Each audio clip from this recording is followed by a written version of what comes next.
সবাইকে বাংলা নববর্ষের শুভেচ্ছা জানিয়ে শুরু করছি দীপ্ত সংবাদ। সাথে আছে আমি কাজী আসিফুজ্জামান। বাংলা বর্ষপঞ্জিতে যুক্ত হলো নতুন বছর 1433। সব ভয়কে উপেক্ষা করে এবার ছায়ানটের বর্ষবরণের মূল ভাবনা চিত্ত জেথা ভয়শূন্য উচ্চ জেথা শির। সম্মিলিত কণ্ঠে জাগো আলোক লগনে গানের পরিবেশনা দিয়ে বাংলা নতুন বছরকে বরণ করে নিল ঐতিহ্যবাহী সংগঠনটি। রমনার বটবৃক্ষের ছায়াতলে প্রভাতের প্রথম আলোর সাথে নতুন বছরকে স্বাগত জানালো ছায়ানট।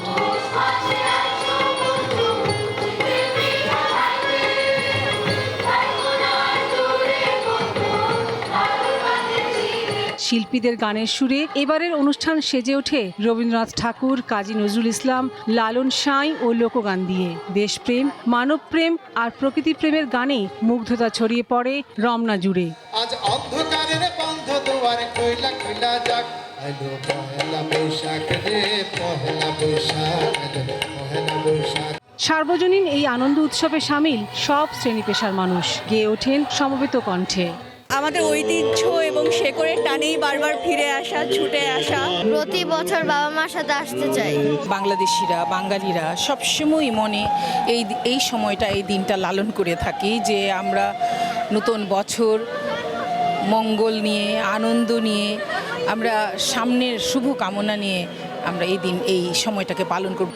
সবার পথ যখন মিলে যায় রমনা বটমূলে, নতুন বছরে জরা, জীর্ণতা আর গ্লানি ভুলে ধরণী সেজে উঠবে নতুন রূপে। ভীতিহীন সমতার সমাজ গড়ার প্রত্যয় ছিল সমবেতদের মধ্যে। বাংলাদেশটা যেন প্রকৃতপক্ষে গণতান্ত্রিক হয়, আমরা যেন সবার মানবাধিকার রক্ষা করি। এই দেশটা মুসলমানের, এই দেশটা হিন্দুর, এই দেশটা খ্রিস্টানের, এই দেশটা বৌদ্ধের, এই দেশটা অন্য যদি কোনো ধর্ম থাকে তাদেরও। ছায়ানটের সভাপতি সংস্কৃতি কথনে নির্ভয়ে গান গাইবার আহ্বান জানান। কাছে অভয় বাণী শুনতে চাই, আমরা যেন নির্ভয়ে গান গাইতে পারি। এখন আমরা একটা ক্রান্তিকাল পেরিয়ে এমন একটা শ্বাস নেবার একটা পরিস্থিতিতে এসেছি, প্রত্যেকে মানুষ আজকে বোঝাই যায় যে তাদের বাঁধ ভেঙে গেছে। তারা খুব স্বতঃস্ফূর্তভাবে এই অনুষ্ঠানে আসতে পেরেছেন। পহেলা বৈশাখ বাঙালির চিরন্তন সংস্কৃতির ধারক ও বাহক। এই ঐতিহ্য যেন কালের স্রোতে হারিয়ে না যায় এমন চাওয়াই সবার।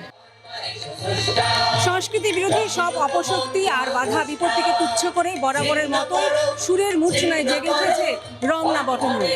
ছায়ানটের এই প্রভাতী আয়োজন কেবল নতুন বছরকে বরণ করে নেয়াই নয়, বরং গানে গানে ধ্বনিত হচ্ছে মানবতার জয়গান। পেছনের সব জীর্ণতাকে দূরে ঠেলে নতুন বছরে বাঙালির যে পথচলা শুরু হলো তা অব্যাহত থাকবে আজীবন। 1433 বঙ্গাব্দ বরণের এই বর্ণিল আয়োজন থেকে লাবণী গুহ, দীপ্ত সংবাদ, ঢাকা। বাংলা নববর্ষ বরণ উপলক্ষে রাজধানীতে চলছে নানা আয়োজন। এ বিষয়ে জানাতে যুক্ত আছেন সহকর্মী মাহিদুর রহমান। কথা বলবো তার সাথে। মাহিদুর, শুভ নববর্ষ। ঢাকায় বর্ষবরণ ঘিরে কি কি আয়োজন দেখতে পাচ্ছেন, আমাদের বিস্তারিত জানাবেন। জি আসিফ, আপনাকে 1433 নববর্ষের শুভেচ্ছা জানিয়ে আমি শুরু করছি। আমি সকাল থেকে ঢাকার বিভিন্ন স্থানে আজকের যে নববর্ষের উৎসব উদযাপন সেগুলি আমরা দেখতে পেয়েছি। যেমন আজকের দিনটা কিন্তু বাঙালি ঐতিহ্যের জন্য খুব বেশি গুরুত্বপূর্ণ।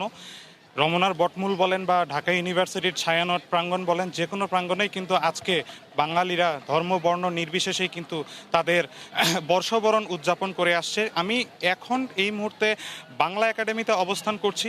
এখানে কিন্তু আমরা অন্যান্য জায়গার থেকে ভিন্ন রূপ দেখতে পাচ্ছি। এখানে কিন্তু 7 দিনব্যাপী একটি মেলার আয়োজন করেছে বাংলা একাডেমি। বাংলা একাডেমি থেকে আমরা যেটা দেখতে পেয়েছি যে গ্রামীণ যে ঐতিহ্য বাংলাদেশের, সেই ঐতিহ্যকে ঘিরে যেসব মেলা সাধারণত হয় সেটাই আমরা এখানে দেখতে পাচ্ছি।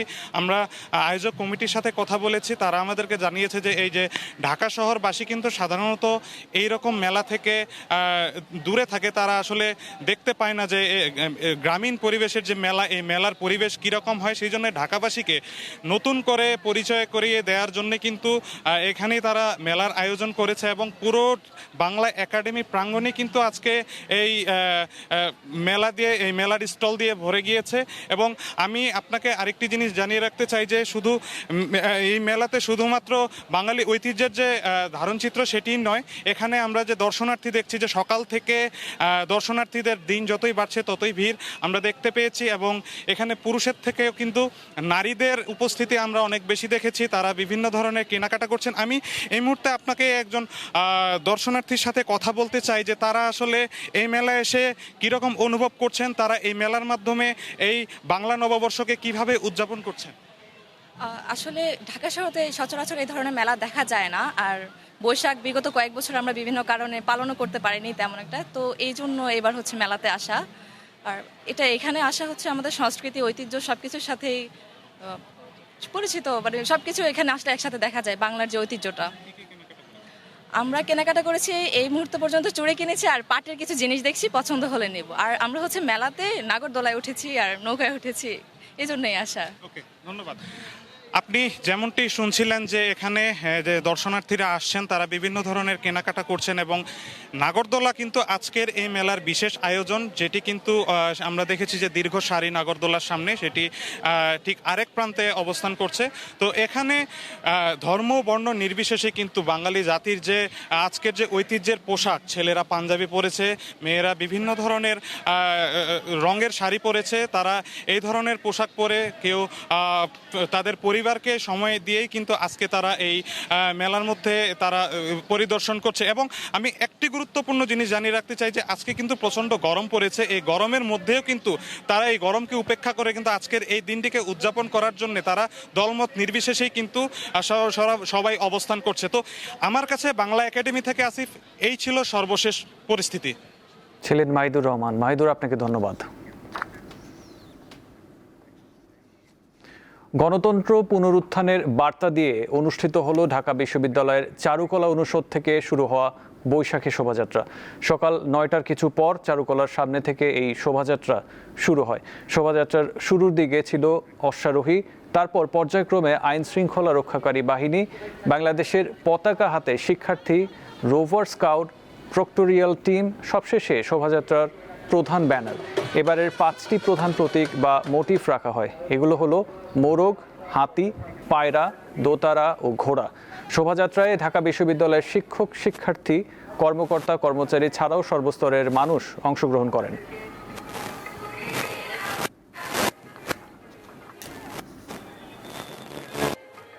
সকলকে প্রথমে সবাইকে শুভ শুভ নববর্ষ, বাংলা নতুন বছর সবাইকে শুভেচ্ছা। নতুন বছরতে বেশি কিছু চাওয়া নেই, কিন্তু আশা করি সবাই যাতে সুস্থ থাকি। এই মঙ্গল যাত্রা আমরা ছোটকাল থেকেই হচ্ছে দেখে আসছি, এমন কোনো দিন ছিল না যে হচ্ছে এটা মানে আমরা উদযাপন করিনি। তো প্রতি বছরই এখানে আসা হয়, খুবই খুবই খুবই আনন্দ লাগে। জাতি ধর্ম বর্ণ নির্বিশেষে যে আমরা বাংলাদেশে এই নববর্ষ উদযাপন করি, এটা আমার কাছে ভীষণ ভালো লাগে। বৈশাখ তো বৈশাখী, আমাদের সবার মনে আনন্দ থাকা উচিত। সবাই মিলে একসাথে সংস্কৃতি মনা আমরা সবাই একসাথে নববর্ষ পালন করছি। আগেও যেরকম করে পালন করতাম এখনো সেই একই। বৈশাখী শোভাযাত্রা ও নানা আয়োজনের মধ্য দিয়ে ঢাকার পাশাপাশি বিভিন্ন জেলায় চলছে নববর্ষ উদযাপন। রাজশাহী জেলা প্রশাসনের উদ্যোগে সকালে বের হয় বর্ণাঢ্য বৈশাখী শোভাযাত্রা। বর্ণাঢ্য আয়োজনের মধ্যে দিয়ে নতুন বছরকে বরণ করছে মাগুরাবাসী। সকাল 8টায় বের হয় বৈশাখী শোভাযাত্রা। জেলা প্রশাসকের কার্যালয় চত্বর থেকে শুরু হয়ে শোভাযাত্রাটি শহরের প্রধান সড়ক ঘুরে ভায়নার মোড় ও ঢাকা রোড ঘুরে ঐতিহাসিক নোমানী ময়দানে গিয়ে শেষ হয়। ভোরে উদীচী শিল্পগোষ্ঠী ও বরিশাল নাটকের আয়োজনে নগরের বিএম স্কুল মাঠে নতুন বছরকে স্বাগত জানাতে প্রভাতী অনুষ্ঠানের আয়োজন করা হয়। আর নববর্ষ উপলক্ষে বরিশাল বিএম স্কুল মাঠে চলছে 3 দিন ব্যাপী বৈশাখী মেলা।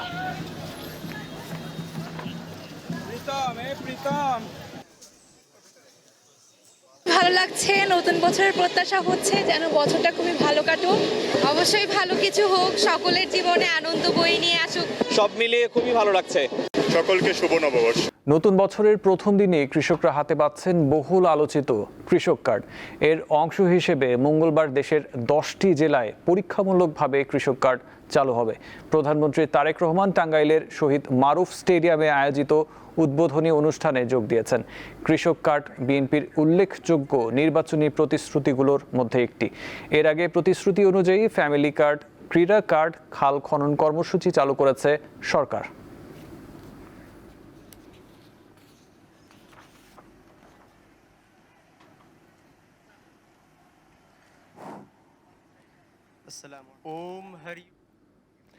কৃষক কার্ডের উদ্বোধনী অনুষ্ঠানের বিষয়ে জানাতে টাঙ্গাইল থেকে যুক্ত আছেন সহকর্মী সুমন খান। সুমন, যারা কার্ড পাচ্ছেন তাদের প্রতিক্রিয়া নিয়ে আমাদের জানান।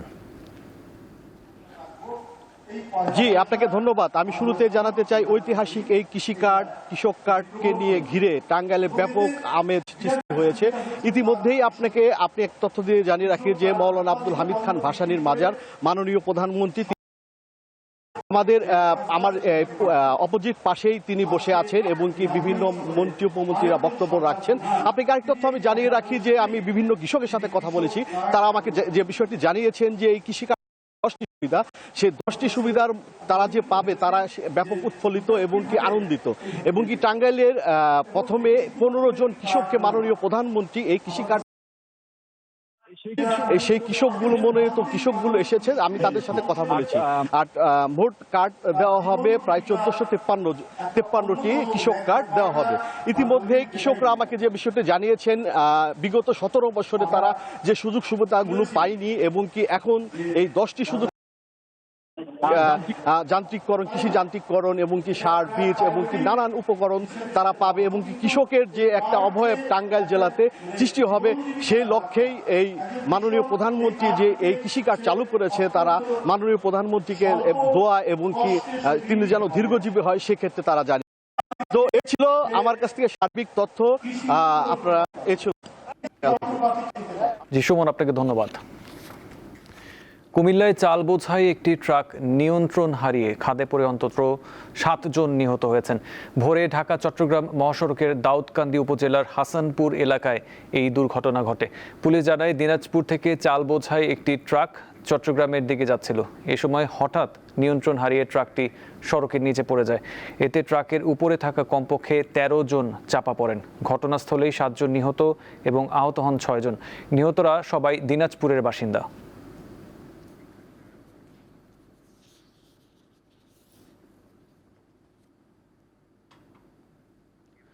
আবারও জানবো পহেলা বৈশাখ উদযাপনের খবর। এবারে নববর্ষের খবর জানাতে রাজশাহী থেকে যুক্ত হচ্ছেন সহকর্মী ইউসুফ আদনান। আদনান, শুভ নববর্ষ।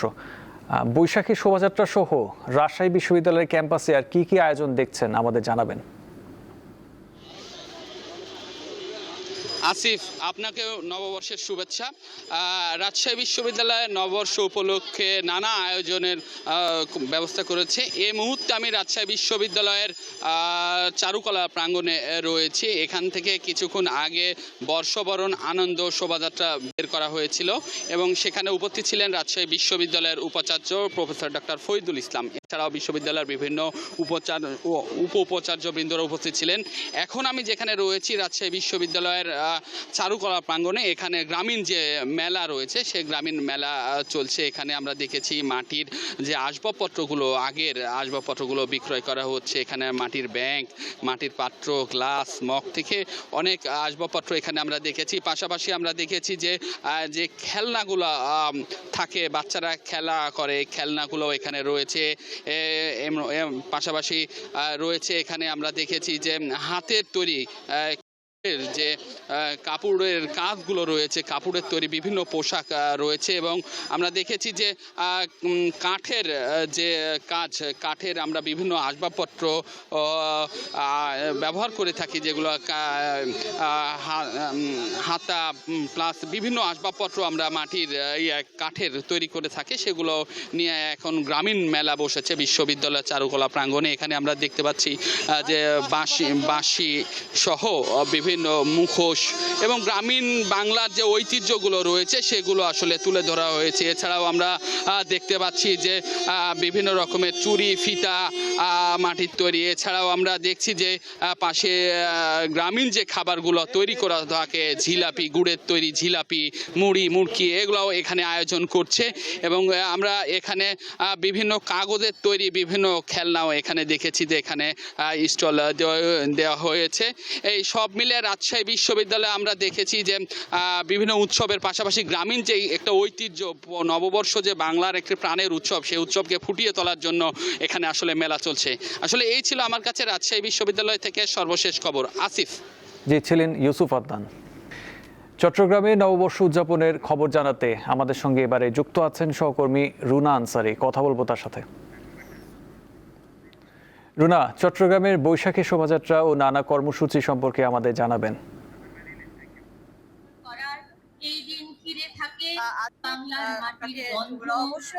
চট্টগ্রামে সকাল ঠিক 8:30 জেলা প্রশাসকের উদ্যোগে এখানে শোভাযাত্রা শুরু হয়।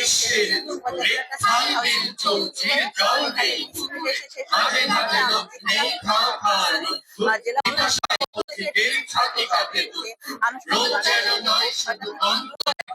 এছাড়া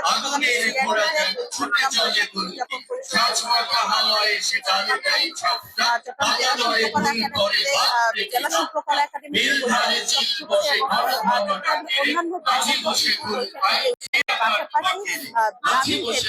মেলার আবহাওয়া আমরা সকাল থেকে এখানে বৈশাখের যে গ্রামীণ মেলাগুলোতে যে সমস্ত সামগ্রীগুলো পাওয়া যায় সেগুলো কিন্তু এখানে বাইরে মিলে বৈশাখ উৎসবের বাইরে সে পসরাগুলো সাজিয়ে বসেছেন বিভিন্ন প্রান্ত থেকে এখানে দোকানি রয়েছেন। সকাল থেকে কিন্তু বৈশাখী উৎসব পালনের জন্য এবং বৈশাখকে উদযাপন করার জন্য সকল শ্রেণীর যারা মানুষ শিশু নারী সকলে কিন্তু লাল সাদা মিলে এখানে সমবেত হয়েছেন এবং বিভিন্ন সংগঠনের উদ্যোগে যে সাংস্কৃতিক অনুষ্ঠান হচ্ছে সেটি তারা এখানে উপভোগ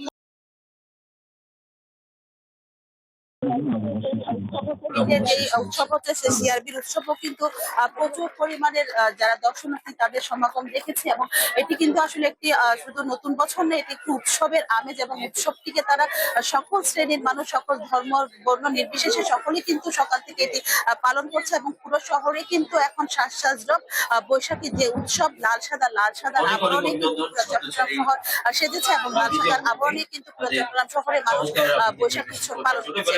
সব মিলিয়ে বৈশাখী উৎসব এবার জমজমাটভাবে চলছে এবং মানুষের যে আশা আকাঙ্ক্ষা নতুন বছরকে তারা বরণ করছে, পুরোনোকে তারা পুরোনো যে গাড়ি সেটাকে ফেলে দিয়ে নতুন বছরকে তারা বরণ করার জন্য সকাল থেকে এখানে সমবেত হয়েছে। আজকে চট্টগ্রামের বৈশাখী উৎসব সুন্দরভাবে হচ্ছে এবং সকলে খুব আনন্দপূর্ণ অনুষ্ঠানের মধ্য দিয়ে তারা করছেন বৈশাখী আয়োজন। জি রুনা, আপনাকে ধন্যবাদ।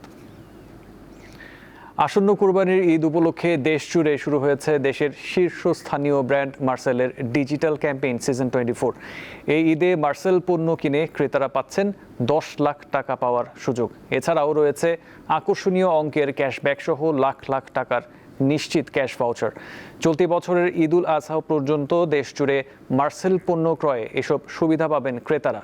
সম্প্রতি রাজধানীর মার্সেল কর্পোরেট অফিসে এই কার্যক্রমের উদ্বোধনী অনুষ্ঠানে এসব তথ্য জানানো হয়। অনুষ্ঠানে সিজন 24-এর উদ্বোধন ঘোষণা করেন প্রতিষ্ঠানটির ব্যবস্থাপনা পরিচালক SM মাহবুবুল আলম। উপস্থিত ছিলেন অভিনেত্রী কেয়া পায়েল, অভিনেতা ইরফান সাজ্জাদ সহ অন্যান্যরা। টাঙ্গাইলে কৃষক কার্ড প্রকল্পের উদ্বোধনী অনুষ্ঠানে বক্তব্য রাখছেন প্রধানমন্ত্রী তারেক রহমান। সরাসরি চলে যাচ্ছে সেখানে। কিষানীদের মাঝে কৃষক কার্ড ও গাছের চারা বিতরণ। এখন মাননীয় প্রধানমন্ত্রীকে টাঙ্গাইলের নির্বাচিত 15 জন কৃষাণী ভাই বোনের হাতে তাদের দেওয়ার জন্য বিনীত অনুরোধ জানাচ্ছি। আমি এখন একে একে কৃষাণী ভাই বোনদের নাম ঘোষণা করছি। আমি নাম ঘোষণার সাথে সাথে আপনাদের মঞ্চে এসে কার্ড ও বৃক্ষের চারা গ্রহণের জন্য সবিনয়ে অনুরোধ জানাচ্ছি।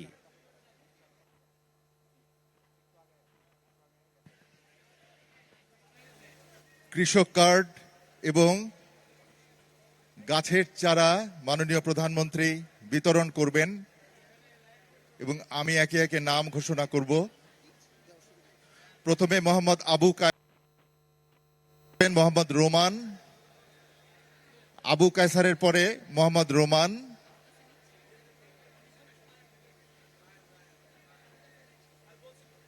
আবু কায়সার গ্রহণ করছেন। এরপরে প্রস্তুত থাকবে মোহাম্মদ রোমান।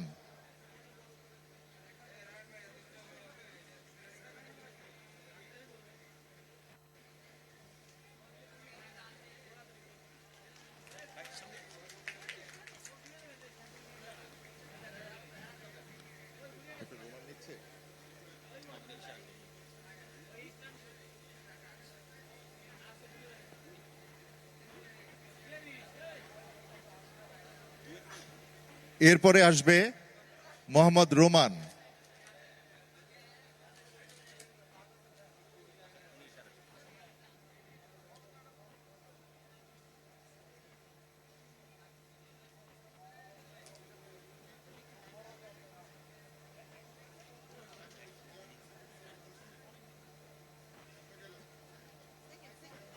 এরপরে আসবে কৃষক কার্ড এবং গাছের চারা নিতে মোহাম্মদ রোমান।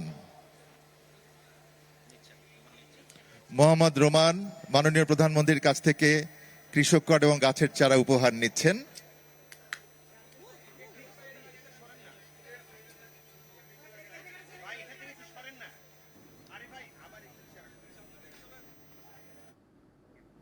কৃষক কার্ড প্রকল্প থেকে ছিলাম সরাসরি। এই ছিল এখনকার মতো। পরবর্তী সংবাদ দেখার আমন্ত্রণ রইল। এছাড়াও তথ্য বিনোদনের জন্য চোখ রাখুন দীপ্ত টিভি ডিজিটাল প্ল্যাটফর্মগুলোতে। ধন্যবাদ।